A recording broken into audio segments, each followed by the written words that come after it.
교수님, 저 자퇴하고 싶어요.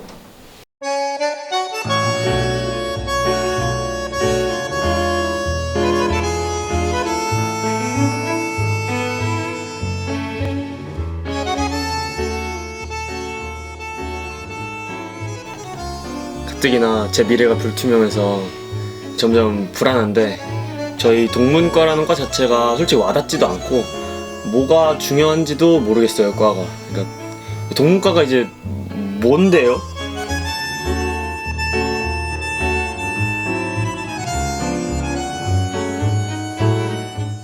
진영아, 그게 참 간단하지 않은 문제다. 그걸 내가 다 답을 해줄 수 있기는 쉽지 않을 것 같고, 우리 과에는 여러 선배님들 계시거든. 이미 졸업하신 선배님들 한번 만나보고 올래? 그걸 한번 영상으로도 한번 만들어 봐라. 그렇게 진영이는 반항의 결과로 숙제를 받았다.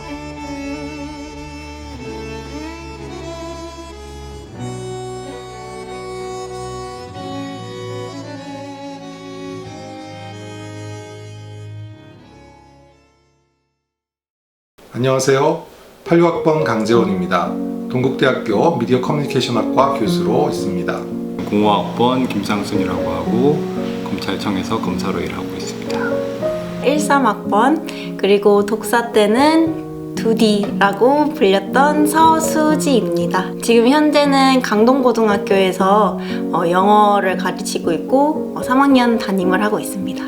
11학번 연지환이라고 합니다. 지금은 JTBC라는 방송국에서 방송 기자로 일하고 있습니다.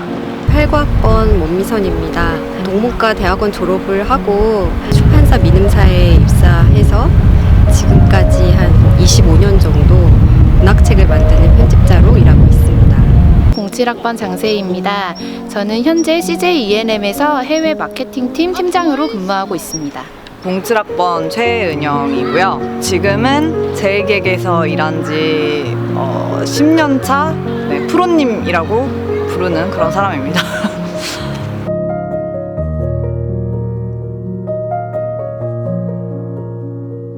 저는 대학생활 때 두 가지 방향을 갖고 좀 고민을 하면서 살았어요. 첫 번째는 제가 어떻게 여기서 학업을 제대로 맞춰가지고 졸업을 할 수 있을 것인가. 제 1학년 1학기 1, 2학기 통틀어서 학점이 1.76이었거든요. 학고와 0.01점 차이가 났습니다. 그래서 과연 졸업은 할 수 있을까? 독일어 그리고 동문학이랑 좀 거리가 멀던 제가 여기서 잘 적응해서 사회로 나갈 수 있을까? 이런 고민을 좀 했던 것 같고요. 전역한 다음에는 거의 학업과의 싸움이었습니다. 매 학기 계절학기 듣고 학점 복구하느라 홍길표 교수님의 독어 동문학의 이해나 괴테의 문학세계 같은 걸 들으면서 A뿔 몇 개 받고 해서 간신히 3점대로 졸업할 수 있었습니다. 두 번째 고민은 과연 이렇게 낮은 학점으로 누가 보면 불성실한 학부 생활 태도를 가진 제가 과연 뭘 해먹고 살 수 있을까에 대한 고민이었는데, 그래서 참 이렇게 뭐랄까 어떤 거창한 계획을 세워가지고 이건 이렇게 저건 저렇게 해서 난 이런 사람이 되어야지 라는 선택지는 저한테 그 당시에 없었어요. 그래서 그냥 뭐라도 해보자 라는 심정으로 어떤 정상적인 궤도에 있는 방법이 아니라 궤도에서 좀 이탈하는 방법들, 가령 홧김에서 군대를 간다던가 아니면 뭐 뉴스를 보다가 저기 뭔가 가보고 싶은데 해서 그냥 직접 그냥 가본다던가, 낮에는 학점 메꾸느라 공부를 좀 하고 저녁이나 이럴 때는 좀 마음 맞는 친구들이랑 저기 한번 가보자 해서 어떤 집회 현장 혹은 어떤 사람들이 농성하는데 가서 뭐 구경이라도 해보고 아니면 뭐라고 하나 좀 들어보고, 그런 것들이 모여가지고 그나마 제가 취업을 할 수 있는 바탕이 되었었던 것 같아요. 이런 거를 자소서에 좀 녹이고 이러면서 기자라는 직업을 갖고 살 수가 있었던 것 같아요. 저도 대학교 때 이제 비슷한 고민을 했었는데, 어느 날 하루 이제 홍길표 교수님과 식사 자리가 있었어요. 그래서 이제 말씀을 드리면서 저는 사실 그때까지만 해도 좀 빨리 졸업을 해서 사회로 나가야겠다라는 생각이 컸었거든요. 그래서 그 고민과 이유들을 말씀드리니까 홍길표 교수님께서 이제 눈이 커지시더니, 수지는 아직 젊다고, 이제 최대한 이런 기회가 없으니까, 이런 소중한 시간이 없으니까 최대한 하고 싶은 거, 그리고 즐길 거를 다 즐기는 것이 좋겠다라고 여러 가지 조언을 해주셨어요. 마음이 너무 편안해지는 거예요. 마음이 편안해지고 뭔가 든든하고, 그래서 당장 집으로 가서 그때 이제 방문학생 BSP 프로그램이 아직 마감이 안 돼서 신청을 하고 거기다가 이제 미넨 어학 코스 또 같이 신청을 해서 독일로 갔다 왔습니다. 지금 이제 시점에서 제가 이제 홍길표 교수님의 조언을 받아서 그렇게 독일로 교환학생을 가고 또 동아리 활동도 열심히 하고 학생회 활동도 열심히 하고 그런 게 정말 좋은 선택이지 않았나 싶습니다. 증명되는 게 없어서 과연 내가 보람찬 일을 하고 있나 라고 많이 고민을 하실 텐데요. 내가 행복했던 그런 경험, 추억, 그리고 내가 해외로 나가서 생활을 하면서 배웠던 여러 가지 노하우들은 여러분들이 인생을 살면서 힘든 시기나 아니면 중요한 결정, 선택을 할 때 알게 모르게 굉장히 많은 도움을 주고 여러분들도 그렇게 즐겁게 보내고 보람차게 행복하게 보내는 시간들이 전혀 헛되은 게 아니니까 최대한 본인의 기준만으로 보람차게 대학 생활을 보내시면 걱정이 없을 것 같습니다. 이걸 듣는 학생들이 주로 이제 취업이나 진로에 고민이 있는 학생들이라고 하니까 저도 사실은 학교를 다닐 때 그런 거에 대한 고민들이 많았어요. 근데 저는 사실 이런 얘기를 하면은 좀 어떻게 생각할지 잘 모르겠는데 저는 잘 놀았으면 좋겠어요. 그 시기를 다시 돌아가면은 약간 더 열심히 놀 것 같아요.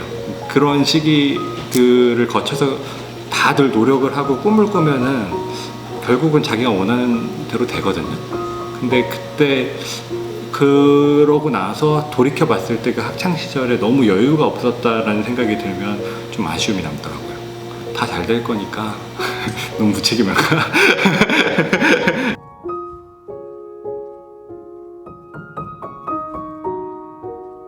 20대 시절에는 동문과 수업을 들으면서 교수님들께 정말 많은 것들을 배웠습니다.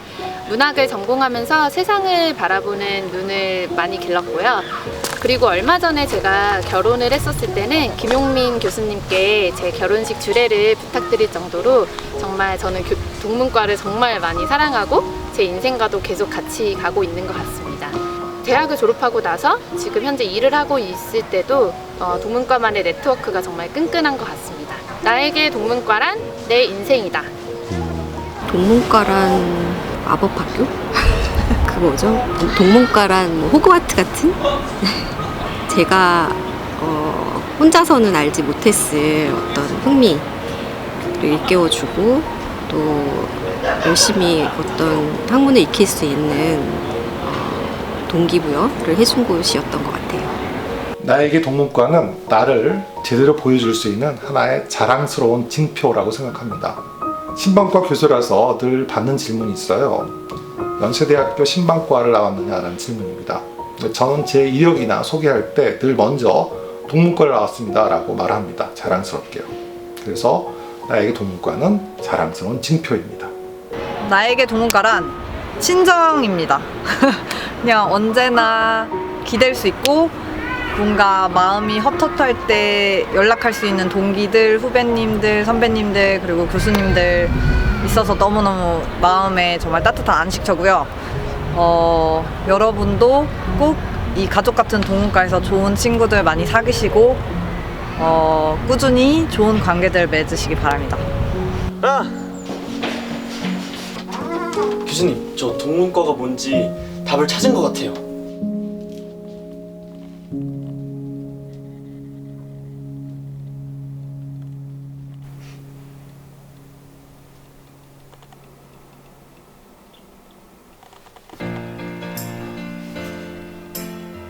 진영아, 내가 이 편지를 읽을 때면 이미 나는 없어졌을 거야. 너라면 답을 찾았을 것이라 믿는다. 동문과는 눈부시게 50년을 걸어왔어. 내가 이렇게 떠나는 것에 신경 쓰지 말거라. 모름지기 선배란 후배의 방패가 되는 것이 당연한 거니까. 진영아, 앞으로 더욱 성장해라. 그리고 이번에는 너희가 동문과의 기둥이 되는 거다. 너희 세대에게 앞으로의 동문과 50년을 맡긴다.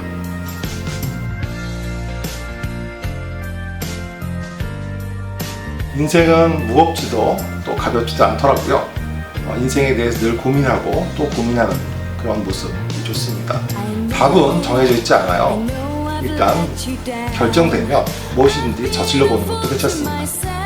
이를 통해서 겸손하게 배우는 자세만 유지한다면 자신의 길을 꼭 찾을 수 있을 것 같아요. 실패는 해도 후회는 남기지 않는 것이 좋습니다.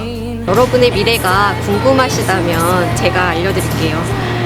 앞으로 10년, 20년 후에 지금 여러분이 보내고 있는 시기를 여러분 인생에 가장 찬란하고 행복했던 시절로 기억할 거라는 건 확실하고요.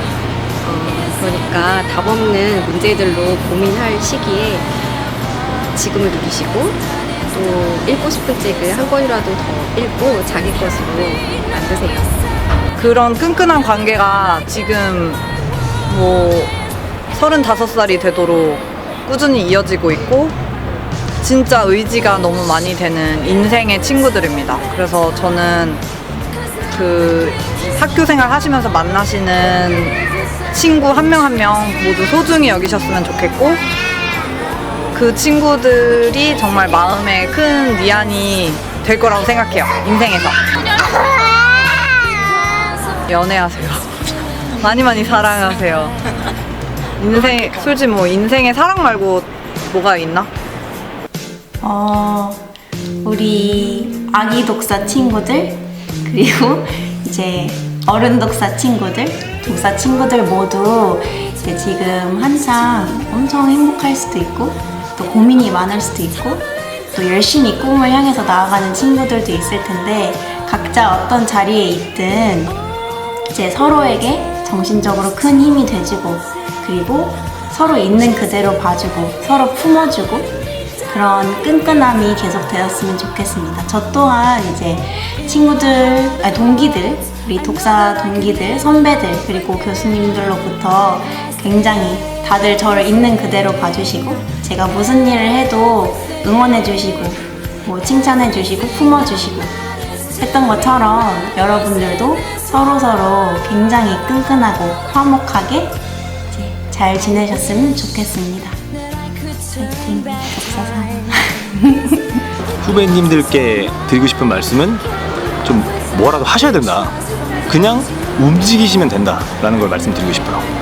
어떤 거창한 계획을 세워가지고 이건 이렇게 하고 저건 저렇게 해서 난 이런 사람이 돼야겠다 라고 하는 것도 굉장히 훌륭한 방법이지만 그냥 내가 이 자리에 있다가 내가 지금 이 상황에서 막 화나서 뭐가 하고 싶어요.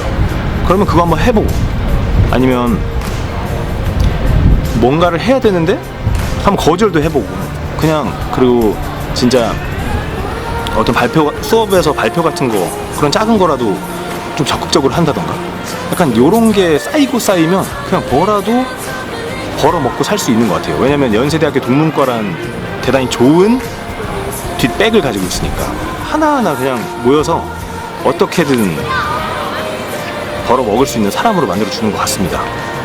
왜냐? 연세대학교 동문과라는 든든한 백이 있으니까. 너희 세대에게 앞으로의 동문과 50년을 맡긴다.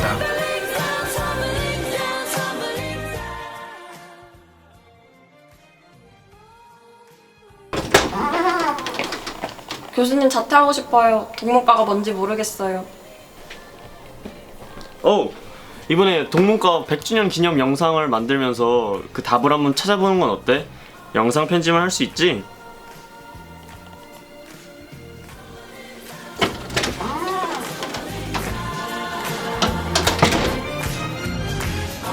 연세대학교 도고동문학과 50주년을 축하합니다. 네, 지금까지 연세대학교 도고동문학과 50주년 축하드리고요. 지금까지 연세대학교 신촌 캠퍼스에서 JTBC 연지환입니다. Herzlichen Glückwunsch für die 50 Jahre und noch für weitere 50 Jahre. Germanistik für immer. 도고동문학과 50주년 축하합니다. 이거 아니야? 동문학과 50주년 축하합니다. 동문과의 미래로서 현재이자 미래이자 과거로서 저는 성실히 독일어를 공부할 것이며 앞으로 사회에 나가더라도 도고동문과의 정체성을 잃지 않도록 영원히 노력하겠습니다. 파이팅! 동문과로서 뭘 느끼죠? 퓨어스파스!